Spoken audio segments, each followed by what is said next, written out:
Bonjour, je vous retrouve avec grande joie pour vous proposer quelques éléments d'information sur ce qui demeure une spécificité sans doute de l'Église orthodoxe à ce jour, c'est la question des carèmes. Un prêtre catholique me disait il y a quelques années: oh, vous, pour les orthodoxes, pour être un bon orthodoxe, il faut être véritablement moine, détaché de tout. Et donc, je le salue. Non.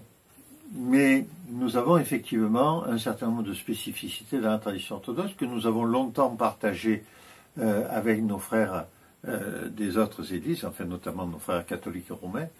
C'est cette démarche de recherche de purification intérieure, d'allègement de notre nature humaine par le biais des carèmes et de ce qui va avec les carèmes, le jeûne et l'abstinence. Nous avons beaucoup de carèmes dans la tradition orthodoxe.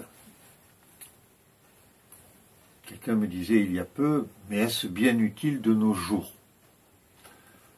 La réponse que je ferai, c'est que la tradition orthodoxe se soucie assez peu d'être en phase avec l'évolution de nos sociétés et donc d'être à la mode de nos jours. La tradition orthodoxe propose un enseignement et une pratique qui va nous rapprocher du Seigneur autant que nous pourrons y arriver et avec tous les obstacles qui sont ceux de notre nature humaine tellement fragile et tellement corruptible. Ça, c'est les conséquences de l'exil d'Adam, du péché originel. Mais je crois que très tôt, les pères de l'Église ont compris qu'on ne pouvait, entre guillemets, pas faire confiance aux fidèles pour que, d'eux-mêmes, ils sachent comment s'approcher de Dieu. Et d'une certaine façon, il fallait leur proposer, les inciter, un peu exiger d'eux. Et on emploie les mots que l'on veut. C'est le prêtre et sa bienveillance qui là va agir auprès de chacun. Les inciter à s'alléger et à se préparer à certains événements au cours de l'année. Alors, dans la tradition orthodoxe, on jeûne les mercredis et les vendredis, par exemple. Mais on a aussi le grand carême. Le grand carême, c'est un bloc de 10 semaines. 3 semaines où on se prépare à rentrer en carême, 6 semaines où on est en carême, plus la semaine sainte. Et là, je vous dis franchement, c'est un carême qui n'est pas si facile que ça. On a aussi le carême de la dormition de la Mère de Dieu, c'est-à-dire le carême de l'Assomption de la Vierge Marie, pour parler peut-être plus clairement à certains, et c'est un carême qui dure, lui, 15 jours. Alors c'est un peu plus court quand même. C'est un carême qui a une spécificité aussi, on ne marie pas pendant ces 15 jours-là. C'est la seule période de l'année où on ne marie pas dans la tradition orthodoxe. Et puis, il y a le carême que l'on appellerait populairement le carême de l'Avent, qui, je pense, fait un mois chez les catholiques. Enfin, c'est une période, c'est pas véritablement un carême, c'est la période de l'Avent. Et pour nous, c'est le carême de la Nativité. Et c'est encore un carême de 40 jours. Il commence le 15 novembre et il s'achève le 25 décembre. Enfin, je ne rentrerai pas dans les détails, pour ceux qui fonctionnent selon le nouveau calendrier. Parce que dans la tradition orthodoxe, on n'est pas bon sur tout et on a encore des ajustements à avoir entre nous pour être d'accord sur tout. Puisque pour certains, Noël n'est pas le 25 décembre, mais au début janvier.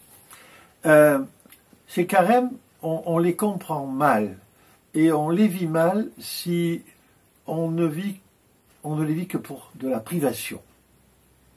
Moi, je n'ai pas envie de me priver, je vous le dis très franchement, je suis plutôt faible de nature, gourmand pas plus que ça, mais enfin j'aime bien les bonnes choses, et l'idée de n'être que dans la privation me serait sans doute insupportable. Alors en tant que prêtre, si je témoigner de ça, et si je développais autour de ça, on se dirait, ben, vraiment, c'est un contre-exemple. Non, non.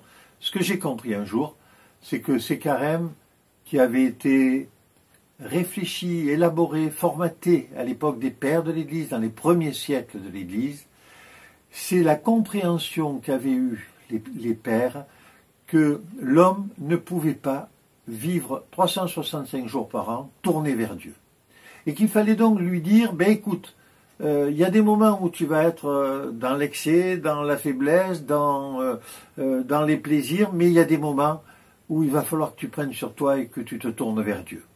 Et que ces carèmes, ce sont des temps de préparation à des événements exceptionnels, des temps liturgiques, des temps de l'année où nous revivons la vie du Christ sur cette terre, sa naissance, sa montée sur la croix, sa résurrection au troisième jour.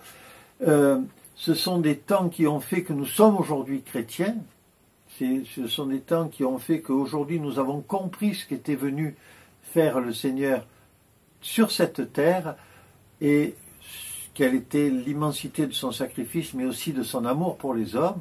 Et ce sont des temps donc où il faut qu'on se prépare. Et les carèmes, ce sont des temps de préparation, simplement. Ce n'est pas autre chose. Alors les carèmes, c'est quand même un peu compliqué, parce que ça veut dire qu'on ne va plus manger du tout de viande, de laitage, incluant les œufs, et même de poisson. Il y aura parfois, au cours de ces carèmes, en occurrence avec une fête qui va traverser la période, un peu une autorisation d'allègement. On pourra prendre de l'huile, on pourra prendre des laitages certains jours, on pourra... Bon. Alors, les carèmes sont suivis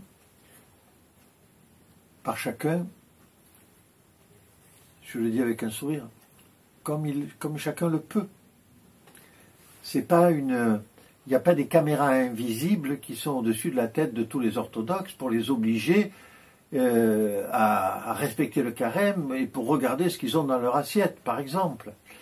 Mais c'est vrai que quand on a accepté l'idée de se préparer à une fête, à un événement particulier, qui est un événement qui va être un événement joyeux ou un événement douloureux, même si je dis joyeux pour la nativité, douloureux, ben oui, la passion du Christ, sa mort, sa mise au tombeau et sa résurrection au troisième jour.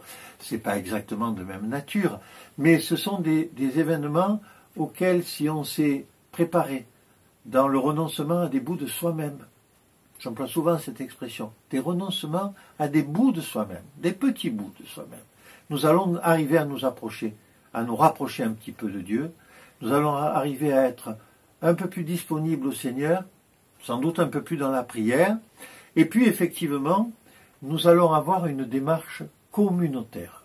Et cette démarche, elle est merveilleuse, parce que quand nous sommes en carême, dans la tradition orthodoxe, nous savons que tous les orthodoxes de la terre, les mêmes jours, aux mêmes heures, avec bien sûr les décalages horaires, vont vivre les mêmes choses. Et que c'est vrai que quand on s'assoit à table et qu'il n'y a pas de vin, qu'il n'y a pas de viande, que ça ne sent pas bon la daube qui a mijoté éventuellement avec une petite sauce au vin qui nous parle tellement aux narines, si nous n'avons pas ça, ben au moment où on va s'asseoir à table, après avoir fait la prière ou s'être signé ou pas, ça va dépendre des familles, on va se dire, mais Seigneur, je sais ce qui se prépare là, je sais pourquoi je suis là. Et ça va nous donner ce sentiment de communion entre tout le peuple des fidèles orthodoxes, et puis de notre proximité avec Dieu, ça va nous rappeler que nous ne vivons pas justement pour être simplement dans le paraître, dans la possession, dans l'emplissage de nourriture ou d'alcool. Non, nous pouvons être aussi tournés vers Dieu et l'être ensemble. Alors c'est vrai que tout le monde ne peut pas respecter au pied de la lettre, mais c'est vrai que chaque fois que l'on va respecter les préconisations du carême, eh bien, chaque fois, nous allons être dans une joie particulière et nous allons la vivre et la partager avec nos frères. Par exemple, en échangeant des recettes, tout bêtement. Et ça, ce sont de très beaux gestes de fraternité. Et puis, on va aussi aller au-delà. Il va y avoir une certaine abstinence, par exemple, dans les relations des couples. On sait, par exemple, que si on communie le dimanche matin, quand on vient à la liturgie, si on reçoit la divine Eucharistie, eh bien, j'ai sans doute des adultes qui sont devant leur écran d'ordinateur en regardant cette chaîne, eh bien, ben oui, on ne va pas faire des folies le samedi soir, parce qu'il y aurait comme une contradiction. Voilà. Mais ce n'est pas non plus une obligation. Personne ne sera derrière chaque chrétien orthodoxe pour vérifier ses mœurs, pour vérifier ce qu'il a dans son assiette. C'est bien une liberté que chacun a, qu'il exerce, pour essayer de s'alléger des choses du monde et se rapprocher de Dieu. Dans les carêmes, le grand carême en particulier, on récite à certains moments des prières. Et j'ai envie de partager avec vous une prière.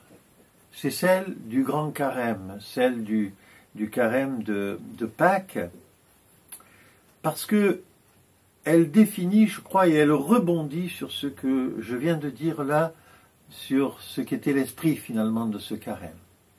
C'est une prière qui a été faite par un Syrien. Alors il y a toute une époque, une bande, entre guillemets, de Syriens qui étaient des gens d'une profondeur extraordinaire, et on est entre le début du IIIe et le Ve siècle. Celui-ci s'appelle Saint Éphrem, le Syrien.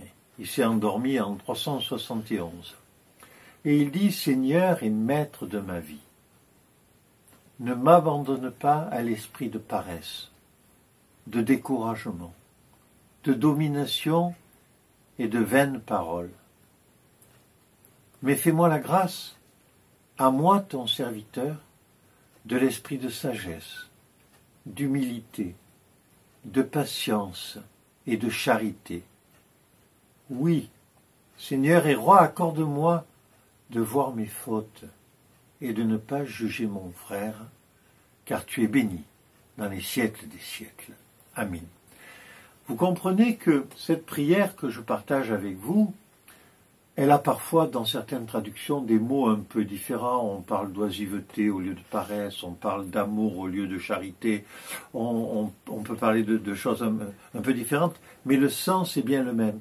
La capacité que nous allons avoir pendant un temps de reconnaître quelles sont nos faiblesses humaines, de les déposer aux pieds du Seigneur, et puis de lui demander de nous envoyer les grâces qui vont être le contrepoint, qui vont nous permettre de gommer petit à petit ces faiblesses humaines, et puis de reconnaître à la fin du compte que nous sommes tous pécheurs et que c'est le travail que nous avons à faire chacun dans l'intimité de nous-mêmes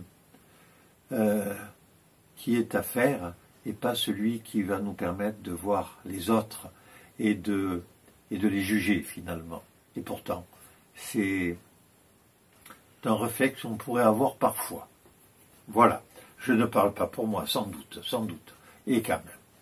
Voilà.